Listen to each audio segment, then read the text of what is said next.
ગઈકાલે સુરત મહાનગરપાલિકા અને જિલ્લા પંચાયત તાલુકા પંચાયતની જે ચૂંટણી યોજાઈ હતી એની મતોની મતગણતરી આવતીકાલે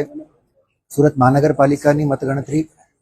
SS Gandhi college engineering college ખાતે આવતીકાલે યોજનાર છે. આની જે બધી જ વ્યવસ્થાઓ છે એ ગઈકાલે જ્યારે ઓલ્ડ EVM આપણે આવ્યા એમને આપણે અહીંયા કાઉન્ટિંગ સેન્ટરમાં અને જે સ્ટ્રોંગ રૂમ છે એમાં આપણે મુકાઈ દીધું છે અને પૂરતું બંદોબસ્ત પણ અહીંયા મૂકી દીધું છે. એની જે બીજી વ્યવસ્થાઓ છે ગરમીને જોઈને જે પીવાના પાણીની વ્યવસ્થાઓ છે, AC કુલર કે જ્યાં પંખાની વ્યવસ્થા કરવાની છે એ બધી વ્યવસ્થાઓ અને બાકી બીજી આનુષંગિક વ્યવસ્થાઓ જે છે સ્ટાફની તાલીમથી લઈને બધી વ્યવસ્થાઓ કરી લીધું છે. આશરે ઓલમોસ્ટ 2000થી ઉપરનું ફક્ત કાઉન્ટિંગનો જે સ્ટાફ છે એ એમાં હાજર રહેવાના છે અને 10 રિટર્નિંગ ઓફિસર વાઇઝ જે 3 વોર્ડ જે અમે બેસેલા છે એમાં 30 વોર્ડની મતગણતરી આવતીકાલે સવારે યોજવાની છે.